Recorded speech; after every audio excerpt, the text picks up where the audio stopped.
almeno non siamo fermi, almeno continuiamo ad andare, quindi è già un grande progresso. E passeremo la giornata a Lecco, facciamo una passeggiata e poi mangiamo qualcosa, vediamo come andrà la giornata.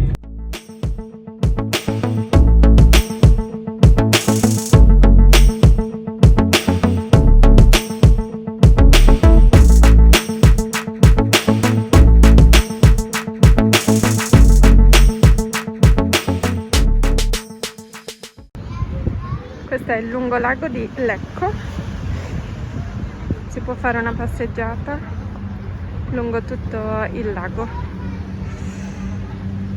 Queste montagne meravigliose, questa statua dorata in mezzo al lago con un piccione, no, non è un piccione, è un gabbiano sulla testa, dovrebbe essere il patrono di Lecco.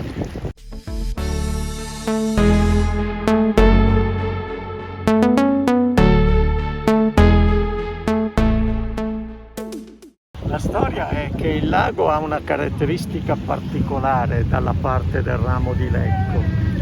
Al mattino il vento soffia da nord verso sud e si chiama il Tivano, mentre invece dopo pranzo, quando finisce questo vento, invece comincia a spirare da sud verso nord e si chiama la Breva. Questo fa sì che quando naturalmente si esce da Lecco o da Valmadrera in barca a vela, bisogna necessariamente andare verso il sud e andare sempre appunto di bolina, cioè contro il vento. Quando poi si vuole rientrare al pomeriggio è ovvio che bisogna fare invece al contrario e quindi naturalmente il vento lo si incontra sempre in faccia, bisogna sempre andare incontro al vento e zizzagare sul lago. E tu lo sai perché?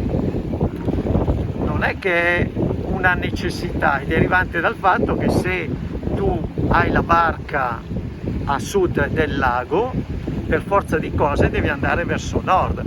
E siccome è abbastanza normale che si esca al mattino, è chiaro che al mattino vai verso nord e il pomeriggio rientri quindi verso sud. Diversamente invece se è per qualcuno che invece abita a nord del lago che fa il contrario.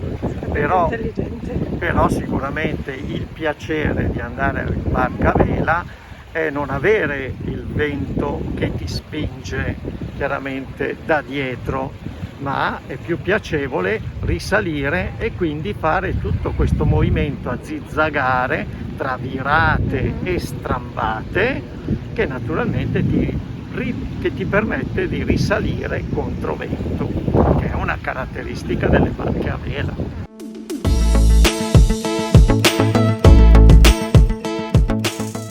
Nel paese c'è la casa di Lucia, la chiesa di Don Abbondio. Che cosa sono queste persone? Chi sono? Tra i personaggi più importanti dei Promessi Sposi scritto dal Manzoni ci sono appunto i due Promessi Sposi, lei Lucia e lui Renzo.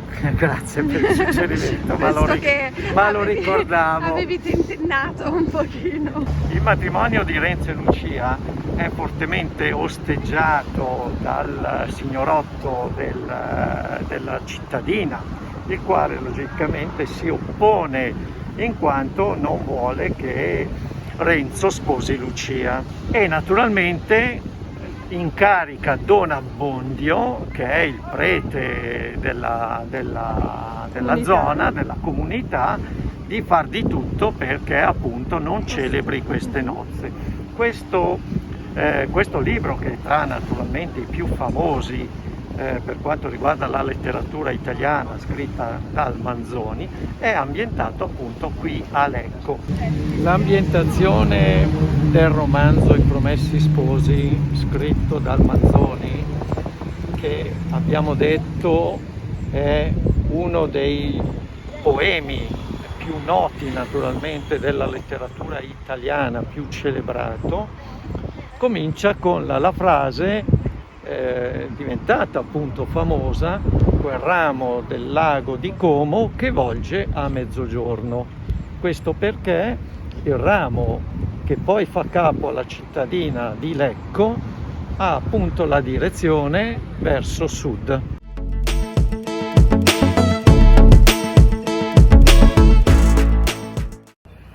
Ok, dopo la passeggiata lungo il lungolago e il pranzo sul lungolago, l'obiettivo era quello di cercare il sentiero del viandante, che è un sentiero molto molto famoso, molto lungo, forse 50 km, che corre lungo il lato destro del lago di Como.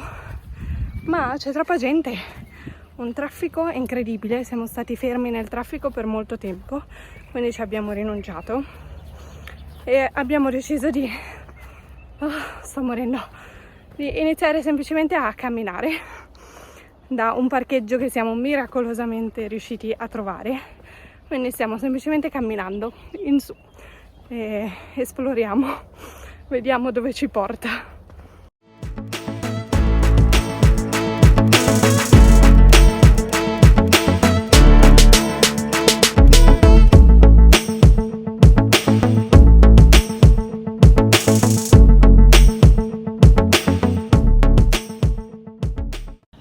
Cambio di scena, perché con 32 gradi e nemmeno un po' di ombra non era assolutamente fattibile di camminare in montagna e era impossibile trovare del parcheggio più vicino a dove volevamo andare, più vicino al sentiero o al lago, a qualsiasi cosa. Quindi abbiamo deciso semplicemente di scappare da quel posto e siamo venuti a Monza, che sicuramente conoscerete o molto probabilmente conoscerete perché è collegata alla Ferrari, perché c'è l'autodromo di Monza dove la Ferrari gira, fa le corse, quindi è molto molto famosa. E una parte meravigliosa di Monza è che c'è questo parco enorme, grandissimo, molto molto bello, molto verde.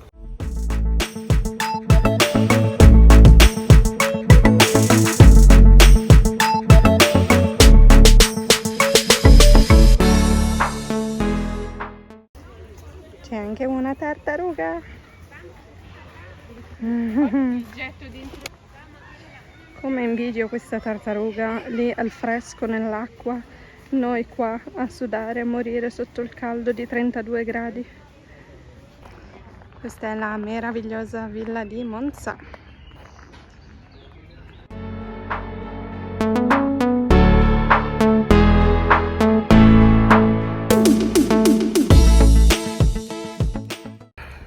Una delle cose che mi piace di più di Monza sono le case, gli edifici, l'architettura, perché sono tutte così eleganti e costose, di lusso.